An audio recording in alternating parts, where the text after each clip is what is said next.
جو کام آپ کر رہے ہیں وہ اصل میں میں کہوں کہ والد محترم ڈاکٹر اسرار احمد رحمۃ اللہ علیہ نے شادی بیاہ کے ضمن میں جو ایک اصلاحی تحریک شروع کی تھی 1975 میں، اس کا یہ جسے ہم کہیں کہ ایک اگلا سٹیپ ہے جو آپ لے کر چلے ہیں۔ جی السلام علیکم ورحمۃ اللہ۔ میرے محترم ناظرین، الحمدللہ آج مجھے جناب آصف حمید صاحب جو کہ ڈاکٹر اسرار احمد رحمۃ اللہ علیہ کے بیٹے ہیں، ان کے پاس آنے کا شرف حاصل ہوا۔ الحمدللہ مجھے دلی خوشی ہے الحمدللہ، اور جو کہ قرآن اکیڈمی کے ڈائریکٹر ہیں ماشاءاللہ، اللہ تعالیٰ ان کی حسنات قبول فرمائے۔ تو ان کے پاس آج ہم آئے ہیں الحمدللہ ان کی زیارت کے لیے، اور ان سے بڑی ہی قیمتی باتیں ہم جانیں گے، اس کاز پر ان سے بات کریں گے کہ جس پر آج تک کوئی کھل کھلا کے بول نہیں سکا سوائے ایک انسان کے، جن کا نام ڈاکٹر اسرار احمد رحمۃ اللہ علیہ ہے ماشاءاللہ۔ ان کے علاوہ میں نے اپنی زندگی میں اس کام کے بارے میں، وہ کام کیا ہے جی کہ نکاح، اسلام کے اندر نکاح کیسے ہوتا ہے، اسلام کے اندر نکاح کی جو رسم و رواج ہیں ان میں اصل چیز کیا ہے۔ نکاح کے اندر جہیز اور برات کا تصور نہیں، یہ ان کے علاوہ کسی نے بھی کھل کے بات نہیں کی اس موضوع پر۔ تو الحمدللہ آج ان کے روح رواں محترم جناب آصف حمید صاحب کے پاس میں موجود ہوں، اور ان سے جانیں گے۔ ڈاکٹر صاحب کی تو زیارت مجھے نہیں ہو سکی، یہ میرے لیے بہت لمحہ فکری ہے، لیکن ان کے بیٹے کے پاس ماشاءاللہ میں آیا ہوں۔ چلے کچھ نہ کچھ میری کمی پوری ہوئی اس بات میں کہ میں ان کو نہیں دیکھ سکا۔ ان سے ہم جانیں گے کہ جو ان کے والد کا مشن تھا ماشاءاللہ، اللہ کرے کہ ان کے مشن کو یہ پایا تکمیل تک پہنچائیں، یہ میری خواہش ہے۔ اور شاید اللہ نے مجھے اس لیے بھیجا ان کے پاس، کیونکہ میں ایک ادارہ چلا رہا ہوں ماشاءاللہ تحریک سنت نکاح کے نام سے، جس کے اندر ماشاءاللہ ہم نے سینکڑوں نکاح کروا دیے جہیز اور برات کے کھانوں کے بغیر اور رسم و رواج کے بغیر۔ ان سے ہم جانیں گے ان کی زبانی کہ جو لوگ لڑکی والوں سے جہیز کا مطالبہ کرتے ہیں اور سینکڑوں افراد کی برات کی فوج لے کر جاتے ہیں غریب بیٹی والوں کے ہاں، کیا یہ اسلام میں ہے بچی والوں کے ذمہ جہیز اور لاکھوں روپے کے کھانے بارات کے؟ ان سے ہم جانیں گے تاکہ ان کا پیغام پوری دنیا میں جائے، اور خدارا میرے معاشرے والوں، آپ نے ان کی باتوں کو آگے شیئر کرنا ہے تاکہ پوری دنیا میں یہ نظام، یہ باتیں پہنچے اور لوگوں کے اندر آگاہی پیدا ہو کہ اسلام میں نکاح کیسے ہوتا ہے۔ اور یاد رکھیں جب تک اسلام کے اندر نکاح آسان نہیں ہوگا، جرائم کا خاتمہ کسی قیمت پر ہو ہی نہیں سکتا۔ ان سے ہم جانیں گے کہ اسلام میں جہیز اور برات کا کیا تصور ہے۔ جی محترم جناب آصف حمید صاحب کیا کہتے ہیں آپ اس بارے میں؟ بسم اللہ الرحمن الرحیم۔ جناب عامر محمدی صاحب، آپ کا بہت شکریہ کہ آپ تشریف لائے ہمارے پاس، اور آپ کا کام میں نے پہلے سوشل میڈیا پہ دیکھا تھا، اور میں نے ہی آپ سے رابطہ کیا اور آپ کو یہاں آنے کی دعوت دی کہ سمجھوں کہ آپ کیا کام کر رہے ہیں۔ یہ آپ کی محبت ہے ماشاءاللہ، اور میں چاہ رہا تھا کہ اس میں آپ سے معلومات مزید دی جائے، اور مجھے آپ سے مل کے بہت خوشی ہوئی۔ اور جو کام آپ کر رہے ہیں وہ اصل میں کہوں کہ والد محترم ڈاکٹر اسرار احمد رحمۃ اللہ علیہ نے الحمدللہ شادی بیاہ کے ضمن میں جو ایک اصلاحی تحریک شروع کی تھی 1975 میں، اس کا یہ جسے ہم کہیں کہ ایک اگلا سٹیپ ہے جو آپ لے کر چلے ہیں۔ اس تحریک کے تحت یہی تھا کہ شادی سنت رسول ہے صلی اللہ علیہ وسلم، النکاح من سنتی، نبی پاک نے فرمایا کہ نکاح میری سنت ہے۔ تو اس سنت رسول کو اسی طریقے سے کیا جائے جس طریقے سے کہ مسنون طریقہ جو حدیث اور قرآن و حدیث سے ثابت ہے، سنت سے ثابت ہے۔ اس کے علاوہ اس میں جو اضافے لوگوں نے کر دیے ہیں وہ بوجھ ہے، وہ تومار ہے، وہ پورے معاشرے پر بوجھ ہے جو آپ کو آج نظر آتا ہے.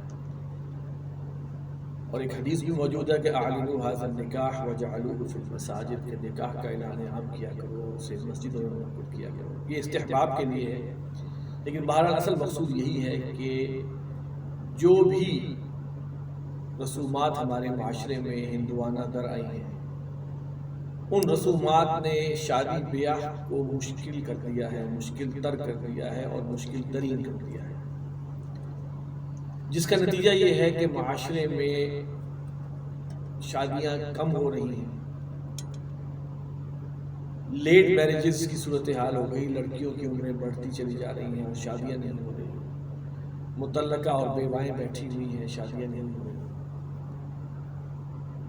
اور ہر گھر کے اندر ایک شیطان موجود ہے کیبل کی شکل میں.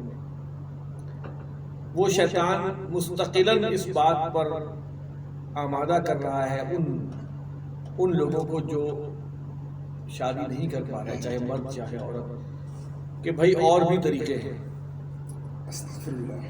اور پاکستان کے ڈرامے، پاکستان کے اندر بننے والے مختلف چینلز پر بننے والے پروگرامز، پاکستان میں چلنے والے اشتہارات، لوگوں کے گھروں میں چلنے والے انڈین چینلز، سب کے سب نکاح سے دور کر رہے ہیں اور غلط تعلقات کی طرف نشاندہی کر رہے ہیں اور رہنمائی کر رہے ہیں. ایسی صورتحال میں ایک تحریک کا ہونا بہت ضروری ہے جو نکاح کو آسان کرے. وہ لوگ جو اس معاشرے کے ان سٹینڈرڈز کو پورا نہیں کر سکتے، وہ بیچارے وہ لوگ کیا کریں. معاشرے کے عمرا نے اور ٹی وی چینلز پر جو ڈراموں نے ایسے سٹینڈرڈ سیٹ کر دیے ہیں کہ جس کو پورا کرنے کے لیے ایک غریب باپ اپنی ساری عمر کی کمائی بھی لگا دے تو وہ ناکافی ہے. اس وجہ سے لوگ قرضے لیتے ہیں، گھر کی چیزیں بیچتے ہیں، اپنے کئی سال کی کمائیاں جو ہیں وہ اس لیے کرتے ہیں کہ بچیوں کی شادیاں ہو جائیں. تو یہ سارے کے سارے معاملات جو ہے اصل میں یہ اس نکاح کو مشکل بنانے کے حوالے سے. اگر نکاح سادہ ہوگا، سنت کے مطابق ہوگا، تو ہر شخص کے لیے اپنی بچی کو ودا کرنا آسان ہوگا اور معاشرے میں اس طرح برائی کم ہوگی. قرآن مجید میں اللہ تعالیٰ نے مرد کی جو 2 فضیلتیں بیان کی ہیں، الرجال قوامون علی النساء، مرد جو ہے وہ عورتوں پر قوام ہے 2 وجوہات سے. نمبر 1 فبما فضل اللہ بعضهم علی بعض، بسبب اس فضیلت کے جو اللہ نے بعض کو بعض پر دے دی. اور دوسرا ہے وبما انفقوا من اموالهم، اور اس خرچ کرنے کے سبب جو اپنے مالوں سے وہ خرچ کرتے ہیں. یہ 2 کوالٹیز ہوتی ہیں تو مرد قوام قرار پاتا ہے. اب اس معاشرے میں جو جہیز کا معاملہ ہے اور پھر جہیز کے لیے ڈیمانڈ کی جا رہی ہے کہ اتنا جہیز ہو، یہ فلاں ہو، اس کا کوئی بھی تعلق سنت سے نہیں ہے. ہندوؤں کے اندر اصل میں یہ ٹریڈیشن تھا کہ وہ بیٹیوں کو وراثت میں حصہ نہیں دیا کرتے تھے، لہذا دان دہیج کے نام کے اوپر وہ جو بھی شادی کے موقع پر دینا دلانا ہوتا تھا وہ کر دیتے تھے اور وراثت میں بیٹی کا کوئی حق نہیں ہوتا. لیکن مسلمان معاشرے میں اسلام عورت کو، بیٹی کو، بیوی کو، ماں کو، سب کو وراثت کا، جائیداد کا حق دیتا ہے. لہذا وہ حق اپنی جگہ رہے گا. اور شادی بیاہ کے حوالے سے جو ہے وہ اسلام کسی ایسی چیز کو پروموٹ نہیں کرتا کہ جس میں کوئی جہیز کا کوئی مطالبہ یا جہیز دینے کا معاملہ ہو. لہذا کیوں نہ ایسا کیا جائے کہ ہم اللہ کے رسول کی سنت کو اسی مشن اور اسی جذبے کے ساتھ کریں کہ نمبر 1 اس میں سادگی ہو، نمبر 2 اس کے اندر کوئی ایسا کام، کوئی ایسے معاملات نہ ہو جس سے کہ اللہ ناراض ہو جائے. مثلاً گانا بجانا آج کل بہت یہ ایک نحوست پھیل گئی ہے. دیکھیے شادی کا جو موقع ہوتا ہے وہ اس وقت سب سے زیادہ ضرورت دعا کی ہوتی ہے، اس وقت سب سے زیادہ ضرورت اللہ کی رحمت کی ہوتی ہے. والدین، لڑکی کے والدین کے دل کانپ رہے ہوتے ہیں یا اللہ اس کا گھر بس جائے. لڑکے کے والدین بھی دعا مانگ رہے ہوتے ہیں کہ سعادت مند ہو بہو. بیوی سعادت، اپنا بیٹے کی جو شوہر ہے وہ بھی دعا کر مانگ رہا ہوتا ہے کہ بیوی فرما بردار ہو. لیکن اس موقع پر ایسی حرکتیں ہوتی ہیں، ایسا خدا کو بھلا دیا جاتا ہے کہ from the very first day ہم اللہ کو ناراض کر کے ایک کام شروع کر رہے ہیں، اور پھر اس کے انجام بھی دنیا کے سامنے ہے۔ لہٰذا جب اللہ کے ہونا ہے تو اللہ کے پھر پورے ہو جائیں، نکاح کو بھی آسان کریں، سادہ کریں، تاکہ اس معاشرے کے اندر جو ایک ناسور پھیل رہا ہے اس کا سبزہ باب کیا جا سکے۔ اس حوالے سے جو انہوں نے تحریک شروع کی ہے، میں ان کو مبارکباد پیش کرتا ہوں اور دعا گو ہوں کہ اللہ تعالیٰ ان کو استقامت دے، مشکل کام ہے، اور ان کو راہ راست پہ رکھے اور ان کو شیطان کے حملوں سے بچا کے رکھے، اس لیے کہ شیطان کو کسی کا گھر بستا ہوا بڑا ناپسند لگتا ہے۔ شیطان اپنے اس چیلے کو سب سے زیادہ پروٹوکول دیتا ہے ایک حدیث کے مطابق، جو میاں اور بیوی میں تفرقہ کے درمیان لڑائی پیدا کر کے آئے۔ تو شادی بیاہ جب بھی کہیں ہو رہا ہوتا ہے، جہاں بھی ایک جائز رشتہ ہو رہا ہوتا ہے، اس سے شیطان کو تکلیف ہوتی ہے، اور جس مشن پہ یہ ہمارے بھائی لگے ہوئے ہیں تو ہماری خصوصی دعائیں بھی ساتھ ہیں، اور انشاءاللہ تعالیٰ جس حد تک ممکن ہوگا ان کی ہم تائید بھی کریں گے۔ بہت شکریہ شیخ آصف حمید صاحب۔ میں آپ سے اگلا سوال کرنا چاہوں گا کہ جو لوگ جنہوں نے اس معاشرے میں جہیز کی لعنت کو، یہ لعنت میں نہیں کہہ رہا، کئی جگہ میں نے پڑھا سنا، ہاں جی، بڑے بڑے علماء کرام کی زبانی میں نے سنا، ٹھیک ہے جی، اخبارات کے اندر پڑھا کہ جہیز ایک بہت بڑی لعنت ہے۔ آپ سے میں یہ سوال کرنا چاہتا ہوں کہ جو لوگ، ان میں ہمارے پڑھے لکھے لوگ بھی آتے ہیں، ہاں جی، دیندار بھی ہیں، اور بھی کئی جو ہے نا کہ طبقہ کے لوگ ہیں، وہ اس بات کا ایشو بناتے ہیں کہ اللہ کے رسول صلی اللہ علیہ وسلم نے اپنی بیٹی فاطمہ کو جہیز میں چکی، لوٹا، مشکیزہ وغیرہ وغیرہ دیا تھا، تو اس بات کو وہ ایشو بنا کے انہوں نے جہیز کی لعنت کو اتنا عام کر دیا کہ آج کروڑوں ہماری بہنیں بیٹیاں ایسی ہیں کہ جن کی شادیوں کی اصل عمریں ختم ہو چکی ہیں، ایکسپائر ڈیٹ، کروڑوں قبر میں جا چکی ہیں، اسی بات سے کہ جی اللہ کے نبی نے دیا تھا تو ہم بھی دیں۔ آپ سے میں سوال کرنا چاہتا ہوں کہ اس بات کی اصل حقیقت کیا ہے کہ اللہ کے نبی نے واقعی دیا تھا اپنی بیٹی فاطمہ کو جہیز؟ اگر دیا تھا تو باقی آپ کی 3 بیٹیاں اور تھیں، پھر ان کا سامان کہاں گیا؟ ان کا سامان بھی کوئی مائیکل ثابت کیوں نہیں کر سکتا؟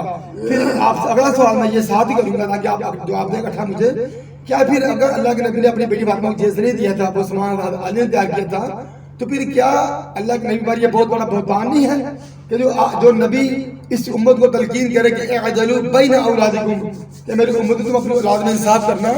پھر یہ کیسے ہو سکتا کہ اللہ کے نبی اپنی ایک بیٹی کو جہیز دے کر باقی 3 کو نہ دے؟ اس کے بارے میں آپ کیا کہیں گے؟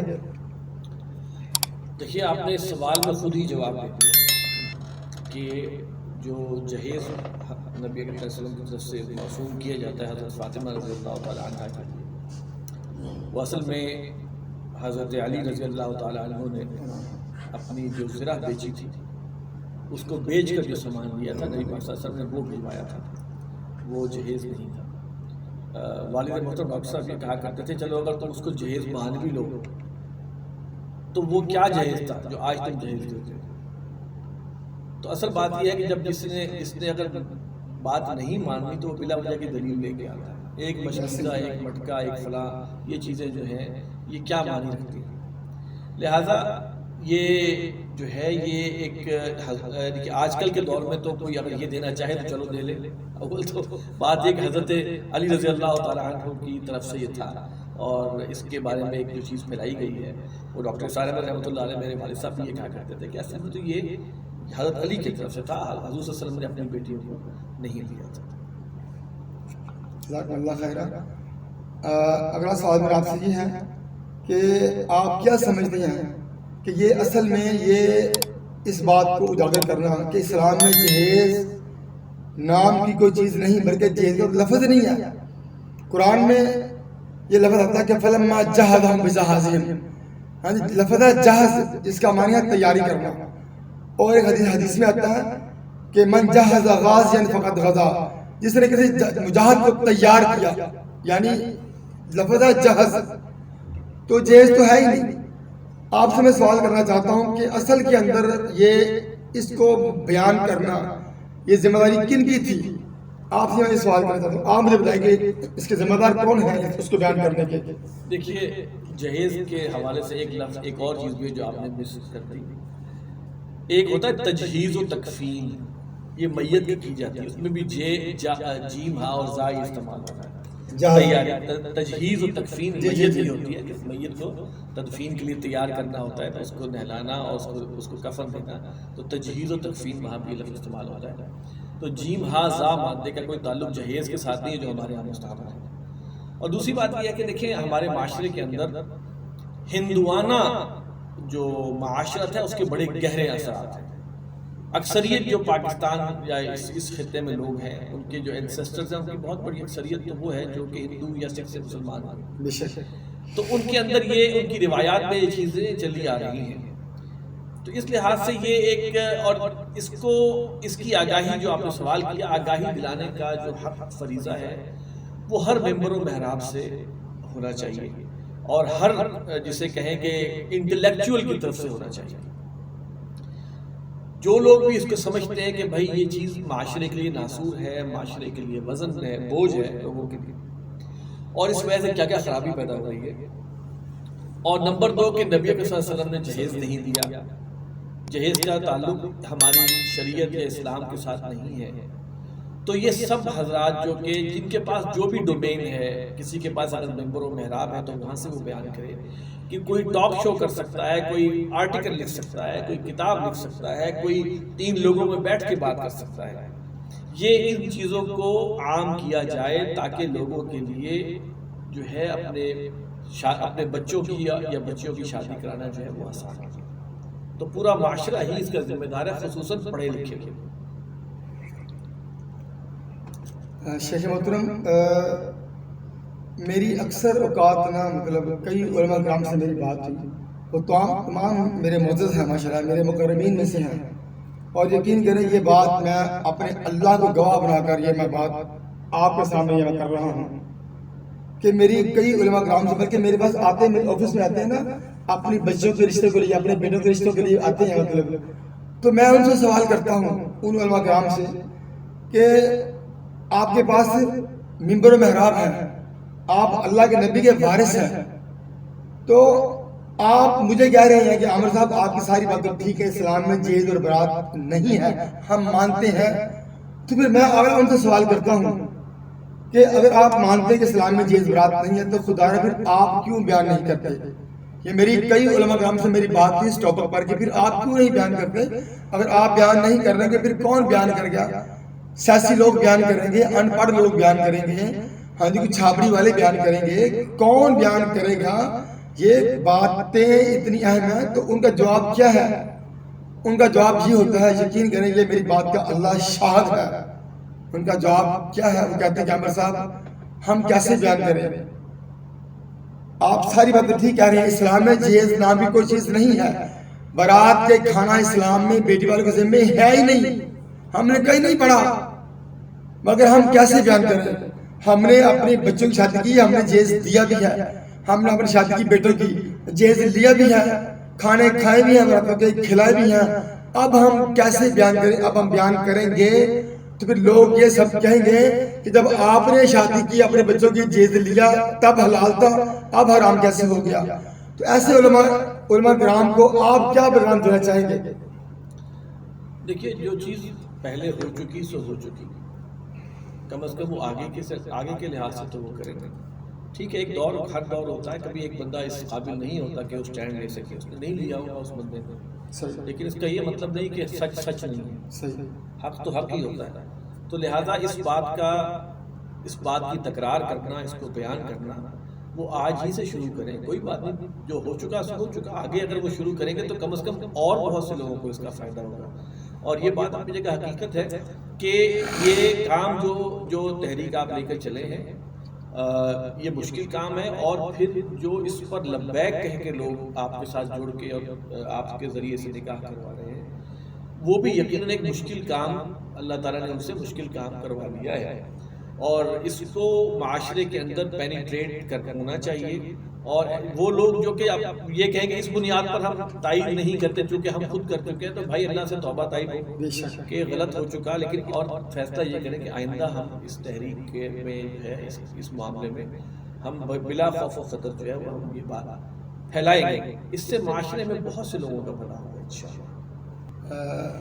سامعین کرام، ماشاءاللہ آپ نے محترم جناب آصف حمید صاحب ان کی زبانی ماشاءاللہ قیمتی موتی آپ نے سنے کہ انہوں نے ماشاءاللہ یہ کھول کے بیان کر دیا آپ کے سامنے، ہاں جی، کہ اسلام میں جہیز اور برات نام کی کوئی چیز نہیں ہے. آپ دیکھتے ہیں کہ بیٹی والے غریب بیٹی والے بیچارے کہ جب ان کے یہاں برات آتی ہے تو بھائی بیچارہ ان کی ہوتا ہے نا 100 بندے کا کیا کہ وہ 300 کی فوج لے کے آتے ہیں برات کی. اب آپ دیکھیں ذرا کہ جنہوں نے خود کئی ماں بیچارے غریبوں نے گوشت نہ کھایا ہو، میں آپ سے ایک سوال کرتا ہوں کہ وہ 300 کی آئی برات کی فوج لاؤ لشکر کو بتائیں ذرا کہ وہ گوشت کہاں سے کھلاتے ہوں گے؟ کبھی یہ سوچا کبھی معاشرے والوں؟ ہاں جی، جن کے اپنے گھر کے برتن پورے نہیں، اگر 2-3 مہمان ایکسٹرا گھر میں آ جائے نا تو وہ سونے کے ان کو سلانے کے لیے 4 پہیہ لوگوں سے مانگتے ہیں، برتن لوگوں سے مانگتے ہیں، ہاں جی، بسترے لوگوں سے مانگتے ہیں. تو پھر ایسے لوگ پتہ کتنے ہیں پاکستان میں؟ 70% پاکستان کی آبادی وہ آبادی ہے کہ جو خطر غربت سے نیچے زندگی بسر کرنے میں مجبور ہے، یعنی جن کی آمدن 500 روپیہ ہے اور خرچہ 1000 روپیہ ہے. اب ایسے لوگ جن کے اپنے گھر کے برتن پورے نہیں، معاشرے والوں کو اپنی آئی برات کی بیٹی کی آئی برات کی 300 کی فوج کو کھانا کہاں سے کھلاتے ہوں گے؟ یہی وجہ ہے کہ 1 کروڑ کے قریب پاکستان کی ہماری بہنیں بیٹیاں ایسی ہیں کہ جن کی شادی کی اصل عمریں ختم ہو چکی ہیں کیونکہ ان کے پاس اپنی بچوں کو دینے کے لیے جہیز نہیں اور 300-400 کی برات کو کھانا کھلانے کے لیے پیسے نہیں ہیں. تو آخری بات یہ میری معزز علماء کرام سے آئیے، میں ان کے آگے یہ ہاتھ باندھ کر یہ ان سے الوداع کرتا ہوں کہ جو وہ بات مجھے کہتے ہیں کہ جی ہم کیسے بیان کریں، تو میرا ان کو یہ جواب ہے کہ خدا را کہ جو نقصان ہو چکا ہے، یہ جواب انہوں نے دے دیا ہے، میں ان کا جواب دہرا رہا ہوں کہ جو نقصان ہو گیا ہے اس پر اللہ سے معافی مانگ لیں، اللہ سے معافی مانگ لیں. اللہ فرماتا ہے کہ جو لوگ توبہ کرتے ہیں میں ان کو معاف بھی کرتا ہوں بلکہ ان کے سارے گناہ کیا کرتا ہوں جی، ماشاءاللہ ماشاءاللہ. اور اگلی بات یہ ہے کہ اللہ نے اگلی فرمایا اس سورۃ میں آگے فرمایا میرے مومن بندے تو ہیں ہی وہ کہ جب ان کے سامنے حق بات آتی ہے نا، جب بھی آتی ہے پہلے وہ بھولے ہوتے ہیں، جب حق بات آتی ہے تو حق بات کے سامنے پھر یہ نہیں کہتے کہ اب کیسے بیان کریں، لوگ کیا کہیں گے، لوگوں کی پرواہ نہیں کرتے بلکہ وہ حق بات کے سامنے سر تسلیم خم کر لیتے ہیں. تو میری ان سے گزارش ہے میرے علماء کرام سے، خدا را کہ جو نقصان ہو گیا ہے اس کی اللہ سے معافی مانگ لے. اب آپ کے آئندہ اللہ سے معافی مانگنے کے بعد جب چاروں طرف سے ممبر و محراب سے یہ آواز اٹھے گی کہ جہیز ایک لعنت ہے، اسلام میں برات نہیں، جہیز ایک لعنت ہے، چاروں طرف جب یہ آواز اٹھے گی انشاءاللہ پھر جو لوگ لالچی ہیں جب آپ کی یہ صدا ان کے کانوں میں پڑے گی انشاءاللہ ان کو آگاہی ملے گی کہ اتنا نقصان ہو گیا جہیز برات کے بوجھ سے، انشاءاللہ پھر وہ غیرت کھائیں گے اور اللہ کی رحمت سے پھر وہ جہیز سے توبہ طائب ہوں گے. پھر لوگ بیٹی کے پیدا ہونے پر پھر لوگ ماتم نہیں کریں گے بلکہ وہ بیٹی کی طرح خوشیاں منائیں گے الحمدللہ. پھر بیٹیاں بوڑھی نہیں ہوں گی، بچوں کے بھائی ڈاکو نہیں بنیں گے، بیٹیاں اپنا جہیز اکٹھا کرنے کے لیے مل فیکٹری کے اندر غیر مردوں کے ساتھ مزدوریاں کر کے اپنے عزتیں برباد نہیں کروائیں گی. تب جب آپ لوگ غیرت کا مظاہرہ کریں گے، مرد بننا شروع کر دیں گے. تو خدارا آپ مرد بنیں، سارا سامان خود تیار کریں، بیٹی والوں کے لیے آسانی پیدا کریں، ان کے حال پر رحم کریں تاکہ اللہ ہم پہ رحم کرے. اللہ مجھے اور آپ کو دوسروں کے لیے آسانیاں بانٹنے کی توفیق عطا فرمائے. السلام علیکم ورحمۃ اللہ وبرکاتہ.